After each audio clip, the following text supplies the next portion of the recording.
વધ્યાને એક મહત્વના સમાચાર પર નજર કરીએ તો આજે પીવીસી પાઇપ બનાવતી કંપનીઓમાં તેજી છે. Directorate general of trade remedies દ્વારા પીવીસી પાઇપ બનાવવા માટે વપરાતા પીવીસી રેઝિન પર એન્ટી ડમ્પિંગ ડ્યુટી લગાવવાનું સૂચન કરવામાં આવ્યું છે, જેના કારણે આજે તેજી આવી છે. વધુ વિગત સાથે જોડાયા છે સહયોગી શ્રદ્ધા પરસાણિયા. જી શ્રદ્ધા, જણાવો શું ખાસ આ સમાચારને લઈને આપણને સામે આવતું જોવા મળી રહ્યું છે? જી, તો ડિરેક્ટોરેટ જનરલ ઓફ ટ્રેડ રેમેડીઝે પીવીસી રેઝિન પર એન્ટી ડમ્પિંગ ડ્યુટી લગાવવાનું સૂચન આપ્યું છે.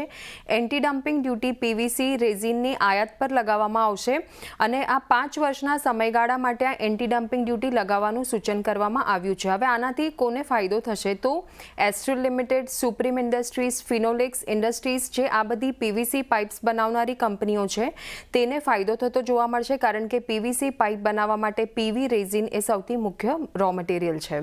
હવે આનાથી શું અસર થતી જોવા મળશે? તો પીવીસી રેઝિન એટલે કે જે રો મટીરિયલ છે પીવીસી પાઇપ્સ માટેનું, તેના ભાવમાં સ્થિરતા આવતી જોવા મળશે.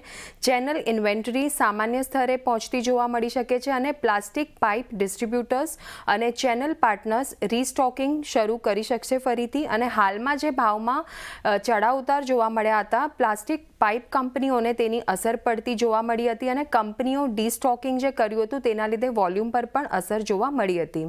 હવે આના પર પીએલ કેપિટલે તેઓની બ્રોકરેજ નોટમાં તેઓનો મત વ્યક્ત કર્યો છે. તેઓએ કહ્યું છે કે એસ્ટ્રલ, ફિનોલેક્સ, સુપ્રીમ ઇન્ડસ્ટ્રીઝને ફાયદો થશે એવું તેઓનું માનવું છે. ઉતાર ચઢાવ ઘટશે આનાથી અને ભાવ સ્થિર થતો જોવા મળશે. ટૂંકા ગાળે ઇન્વેન્ટરીમાં લાભ થતો જોવા મળશે અને લાંબા ગાળે માર્કેટ શેરમાં જે વધારો થશે તેના લીધે ઇન્વેસ્ટર્સને પણ ફાયદો થતો જોવા મળશે. તો આ રીતે એક મત બનતો જોવા મળ્યો છે. એટલે જુઓ, ખાસ કરીને પીવીસી રેઝિનની ઉપર જે આપણને એન્ટી ડમ્પિંગ ડ્યુટી આવતી જોવા મળી રહી છે, એનો ફાયદો આ બધી કંપનીઓને આજે થઈ રહ્યો છે. આભાર શ્રદ્ધા, અમારી સાથે જોડાઈને આ સમગ્ર વિગત શેર કરવા માટે. ખાસ